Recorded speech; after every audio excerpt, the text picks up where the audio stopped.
করে কাঁদছে আলো। কাঁদবেই না কেন? গত রাতে যে আলোর সাথে খুব খারাপ কিছু হয়ে গেছে।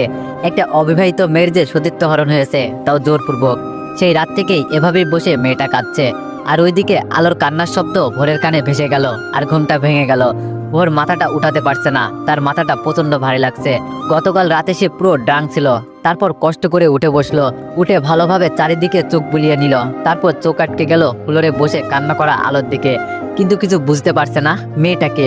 যেহেতু আলোর মাথা নিচু করা আর শরীরে বেডশিট জড়ানো, তবুও জিজ্ঞেস করলো, কে কাঁদছে ওখানে? আবারও দুইবার বলল, কিন্তু কোনো সারা শব্দ না পাওয়াতে এবার উঠে আলোর সামনে গিয়ে ভোর বলল, কি হলো, কে আপনি? এবার আলো মাথাটা উঁচু করলো। সাথে সাথে ভোর জিজ্ঞেস করলো, কি ব্যাপার আলো, আপনি এখানে এভাবে বসে কাঁদছেন কেন? আলো নিশ্চুপ। ভোর বলল, কি হলো বলুন, কাঁদছেন কেন? আর আপনি আমার রুমে কেন? আলো এবার ভোরের দিকে করুণ দৃষ্টিতে তাকিয়ে রইল। ভোর বলল, কিছু তো বলুন। এবার আলো উঠে দাঁড়ালো আর চোখ দিয়ে ইশারা করলো আলোর পা থেকে মাথা অব্দি তাকানোর জন্য। ভোর তাকিয়ে দেখলো আলোর শরীরে একটা বেডশিট জড়ানো, এলোমেলো চুল। তারপর আলো ভোরকে আবারও ইঙ্গিত করে বোঝালো ভোর যেন মিররের সামনে যায়। ভোর 7-5 না ভেবে মিররের সামনে গিয়ে বড়সড় একটা ধাক্কা খায়। ভালো করে ঘুরে ফিরে নিজের বুক আর পিঠ দেখছে, সেখানে অজস্র নখের আঁচড়। এবার ভোর ধপাস করে বেডে বসে পড়ল। আর তখন দেখে পায়ের কাছে আলোর জামা আর ওড়না পড়ে আছে।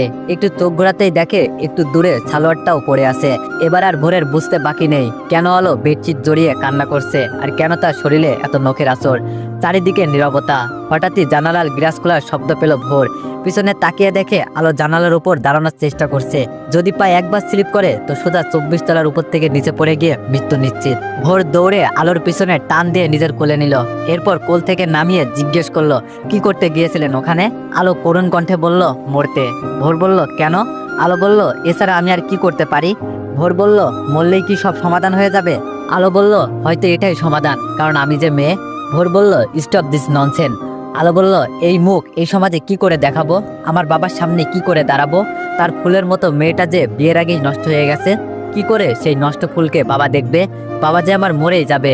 আপনি বিখ্যাত, ধনশীল, নামকরা সার্থক বিজনেসম্যান। আপনার টাকার নিচে আপনার সব অপরাধ চাপা পড়ে যাবে। সমাজে আপনার দিকে হাত তুলবে না, সবাই আলো মেয়েটার দিকেই হাত তুলবে।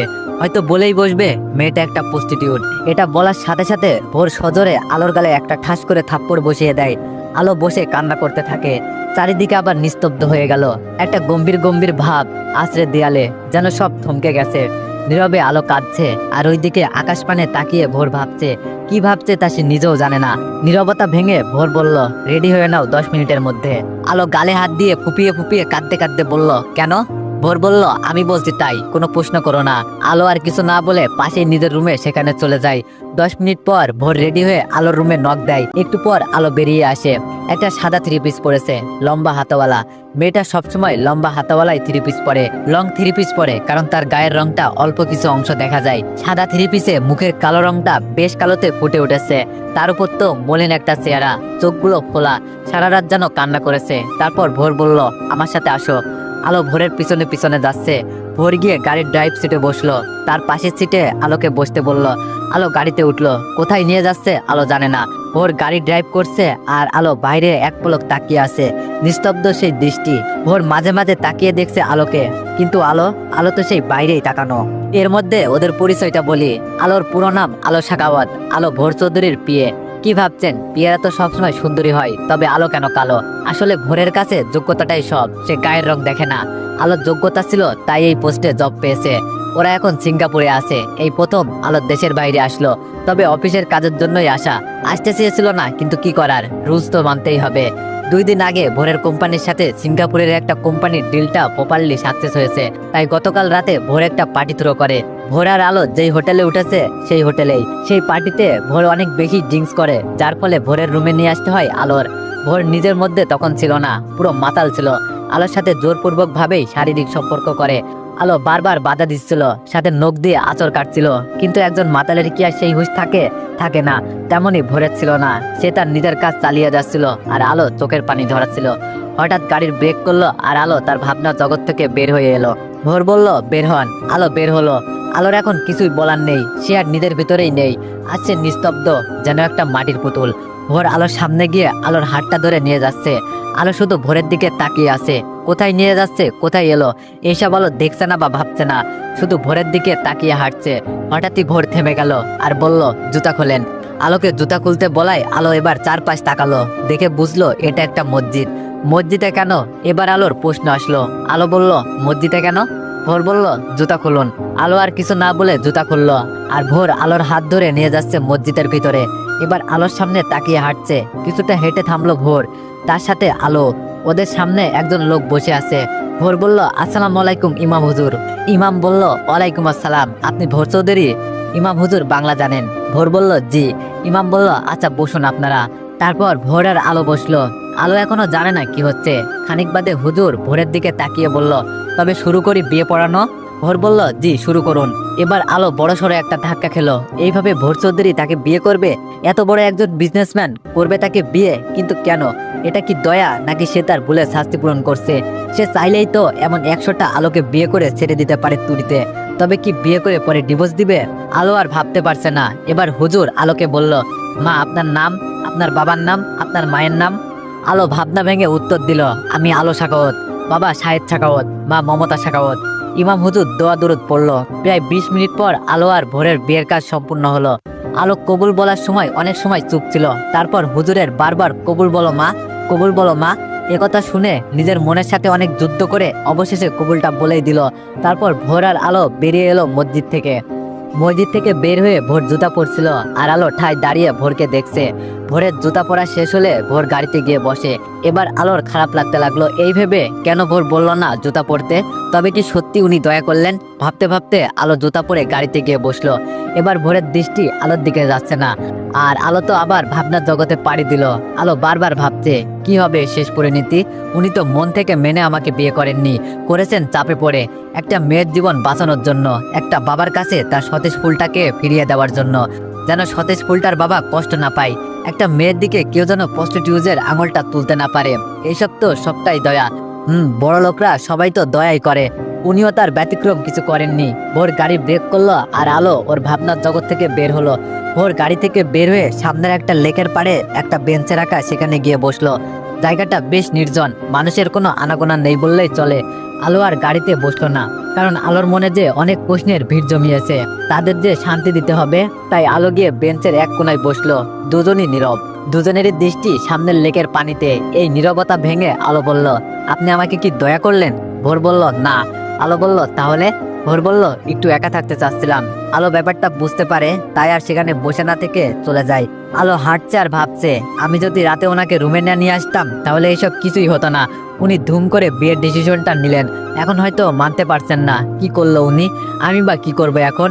আমার কি বা করার আছে? ওনার চেহারা দেখে বেশ বোঝা যাচ্ছে উনি বেশ চিন্তিত। এত রাগী একটা মানুষ, সে যদি এমন নিস্তব্ধ হয়ে যায়, এমন নরম হয়ে যায়, তাহলে এটাই বোঝা উচিত তার ভিতরটা কত চিন্তার বাসা বেঁধেছে। এর থেকে বরং আমি মরে যাই, তবেই সব সমস্যার সমাধান হয়ে যাবে। বাবা সরি বলেই আলো লেকের পানিতে ঝাঁপ দেয়।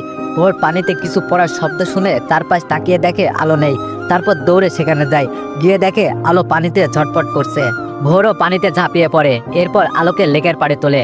তারপর আলোর পেটে 2 হাত দিয়ে প্রেসার দিতেই আলো কাশি দিতে দিতে উঠে পড়ে। আর সাথে সাথে ভোর আলোর গালে সজোরে একটা চর বসিয়ে দেয়। আলো গালে হাত দিয়ে কান্না করতে করতে বলে, স্যার আমি তো আপনার ভালো। আলো পুরো কথাটা বলতে পারে না, তার আগেই ভোর আলোর দিকে অগ্নিদৃষ্টিতে তাকায়। এরপর ভোর আলোর হাত ধরে ওকে গাড়িতে বসিয়ে নিজেও বসে ড্রাইভ করে সোজা হোটেলে চলে আসে। তারপর যে যার রুমে চলে যায়। আজ ভোর লং টাইম একটা শাওয়ার নেয়, যেন চাইছে মস্তিষ্ককে ঠান্ডা করতে। কিন্তু এটা কি সহজ? না, সহজ না। দুপুরে হোটেল বয় দুজনের রুমে লাঞ্চ দিয়ে যায়। ভোর খেয়ে শুয়ে পড়ে। ওর খুব ঘুমের দরকার, কারণ আজ রাতেই ওদের ফ্লাইট। তাই ভোর ঘুমানোর চেষ্টা করে আর ঘুমিয়ে পড়ে। ভোর মোবাইলে অ্যালার্ম দিয়ে রেখেছিল রাত 8টার। অ্যালার্ম বাজতেই ওর ঘুম ভেঙে যায়। উঠে আলোর রুমে যাচ্ছে বলতে আলো যেন রেডি হয়। ওদের ফ্লাইট 11টায়। আলোর দরজা লক করা ছিল না, তাই ধাক্কা দিতেই খুলে গেল। ভিতরে ঢুকে দেখে আলো নেই। তারপর ওয়াশরুমের কাছে গেল, দেখলো ওয়াশরুমের দরজাটা খোলা, তার মানে আলো ওয়াশরুমও নেই। এবার ভোর বেলকুনিতে গেল, গিয়ে দেখে আলো রকিং চেয়ারটাতে বসে ঘুমিয়ে পড়েছে। আলোর দিকে ভোর একটু ভালো করে তাকিয়ে দেখে আলো শুধু বাথ টাওয়ালটা পরে আছে, যা আলোর হাঁটু অব্দি, আর চুলের টাওয়ালটা নিচে পড়ে আছে। ভোর কোনোদিন ভাবেনি আলোকে এভাবে দেখবে, তাই ভোর ওখান থেকে সরে এলো রুমে। রুমে বসে জোরে জোরে ডাকছে, আলো আলো কই আপনি? ভোরের ডাক আলোর কানে যাওয়া মাত্রই আলো ধরপড় করে উঠলো আর এক দৌড়ে রুমে গেল। আলোর একটু হুঁশ নেই যে আলো বাট্টাওয়াল পড়ে আছে। এসে আলো বলল, কি কি হয়েছে স্যার, এভাবে ডাকছেন কেন? ভোর আলোর দিকে তাকিয়ে পিছন দিকে ঘুরে ফিরলো, এমন একটা ভাব করলো যেন আলোকে দেখে সে খুব লজ্জা পেয়েছে, আর সেই লজ্জায় পড়ে পিছনে ঘুরে দাঁড়িয়েছে। আসলে পুরুষরা প্রচুর ভ্রম করতে জানে আর কি। আলো ভোরের ওভাবে ঘুরে দাঁড়ানো দেখে কি ভেবে নিজের দিকে তাকালো, তাকিয়ে সেও বেশ লজ্জায় পড়ে গেল। তার ইচ্ছে করছে মাটির নিচে ঢুকে পড়তে। এর মধ্যে ভোর বলল, রেডি হন, আমাদের ফ্লাইট 11টায়। আর আপনার লাঞ্চ এখনো রাখা কেন, খাননি কেন? খেয়ে বের হবেন। সবটা আলোর বিপরীত ঘুরে দাঁড়িয়ে বলছিল, বলে রুম থেকে বের হয়ে গেল। আর আলো এইদিকে তো লজ্জায় শেষ, তারপর খেয়ে নিল কোনো মতে। এরপর রেডি হয়ে বসে রইল ভোরের জন্য। একটু পর ভোর এলো, এসে আলোকে নিয়ে বের হলো। প্রায় 1 ঘন্টা পর ওরা পৌঁছালো এয়ারপোর্টে।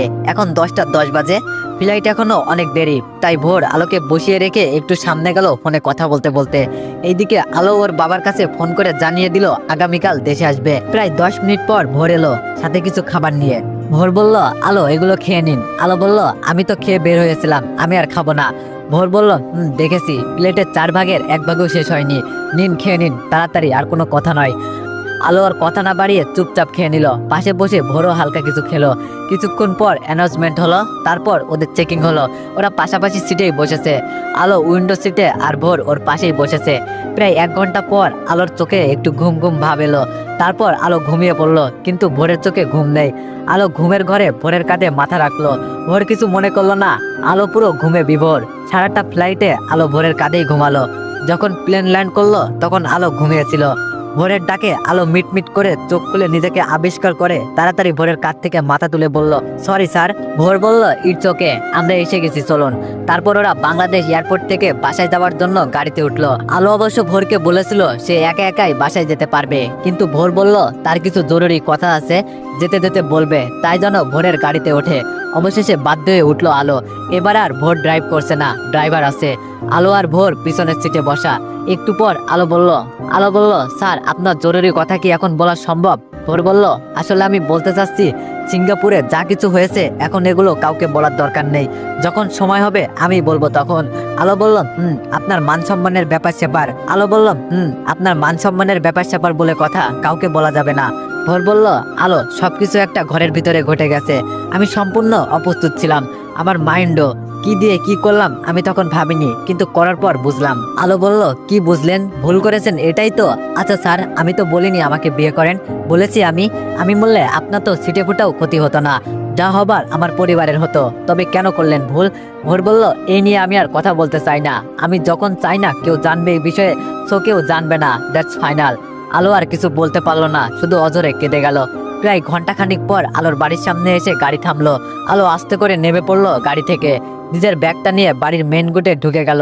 একবারও পিছন ফিরে তাকায়নি, তাকালে হয়তো আবার অজরে ঝরবে নোনা জল। ভোরও ওর গাড়ি নিয়ে চলে গেল। আলো বাড়ির ভিতরে ঢুকে দেখে ওর বাবা দাঁড়িয়ে আছে। বাবাকে দেখে আলো দৌড়ে গিয়ে জড়িয়ে ধরে। বাবার বুকে এসে মেয়েটা কেঁদে দিল, হাউ হাউ করে কাঁদলো। সাহেব মানে আলোর বাবার কাছে আলোর কান্নাটা একটু অদ্ভুত লাগলো, তাই জিজ্ঞেস করলো, কিরে মা, তোর কি হয়েছে আমাকে বল। আলো হেসকি তুলতে তুলতে বলল, কিছু না বাবা। আলোর বাবা বলল, বাবার কাছে লুকাচ্ছিস? আলো আর বাবার দিকে করুণ দৃষ্টিতে তাকালো। আলোর বাবা বলল, আচ্ছা যা, পরে বলিস, এখন ফ্রেশ হয়ে খেয়ে নে। আলো বলল, আচ্ছা। আলো নিজের রুমে চলে গেল। এইদিকে ভোরও বাড়ি পৌঁছে গেল।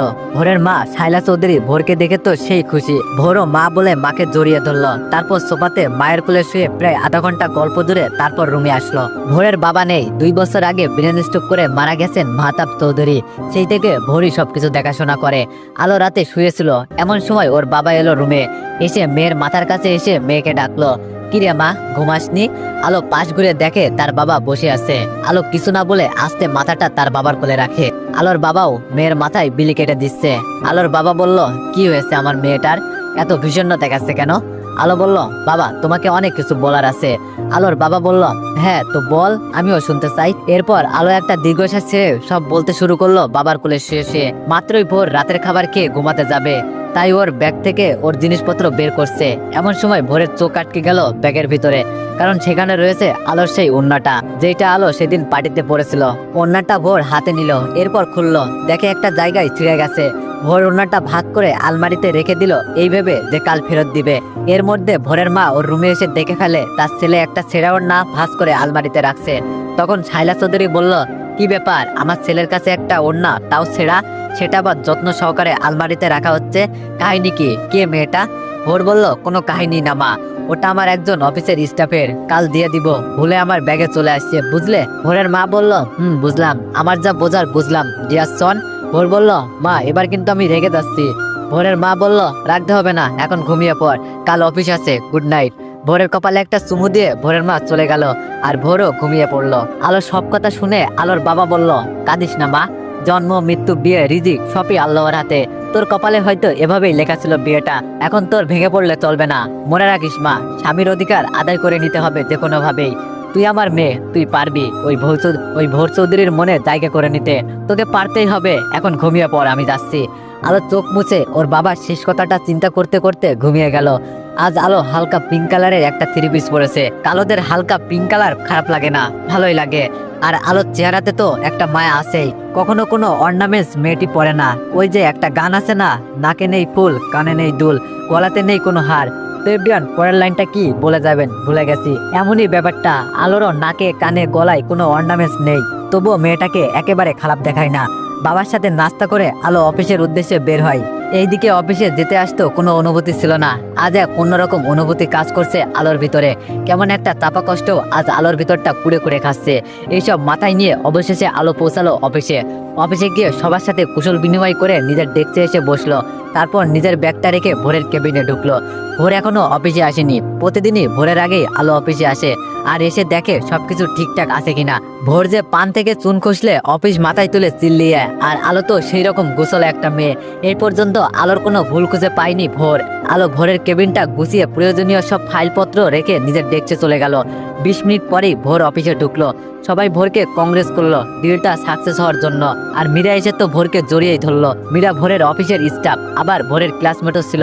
ভোরকে মীরা পছন্দ করে, দুইজন দুজনকে তুমি করেই বলে, যেহেতু তারা ক্লাসমেট ছিল। ভোরের সাথে মীরাও ভোরের ডেস্কে যায়। মীরা বলল, ভোর তুমি কিন্তু সিঙ্গাপুর যেয়ে একটু শুকিয়ে গেছো। ভোর বলল, কি বলো, মা তো কিছুই বললো না, তবে কিন্তু যেতে পারতে আমাদের সাথে। মীরা বলল, যেতে তো চেয়েছিলাম, বাট হঠাৎই অসুস্থ হয়ে পড়লাম। ভোর বলল, ওকে, মন খারাপ করো না, পরের বার যাবে। মীরা বলল, আচ্ছা, ও তুমি তো আজ আমাকে দেখলেই না, আমি যে নিউ ড্রেস পরেছি। ভোর বলল, ও খেয়াল করিনি। নাইস, তোমাকে কিন্তু এই 3/4 স্কার্টে ভালোই লাগে। আর সব থেকে বড় কথা, তুমি অনেক স্মার্ট এই অফিসের সব মেয়ের থেকে। মীরা বলল, হ্যাঁ, সব মেয়েগুলো আমার কাছে অ্যাডভাইস নেয়, শুধু একজন ছাড়া। ভোর বলল, কে? মীরা বলল, কি আবার, তোমার পিয়ে আলো। তুমি আমাকে তোমার পিয়ের পোস্টার দিলেই পারতা। ভোর বলল, বুঝলাম, ওকে, অনেক গল্প করেছি, এখন তবে কাজ শুরু করি। মীরা বলল, ওকে, সি ইউ লেটার, বাই। ভোর বলল, বাই। তো এভরিওয়ান, এই গল্পের নেক্সট পার্ট চাইলে বেশি বেশি কমেন্ট করো। আর কালকের গল্পটা চেঞ্জ করতে হয়েছে, তোমরা অনেকেই বলতাছো যে গল্পটি 18+ হয়ে যাচ্ছে। তো তোমাদের রিকোয়েস্টে কালকের গল্পটি চেঞ্জ করে নতুন একটি গল্প শুরু করলাম। তো আশা করি এই গল্পটা তোমাদের অনেক ভালো লাগবে, আর আশা করি তোমরা সবাই একটু সাপোর্ট করবা। ধন্যবাদ।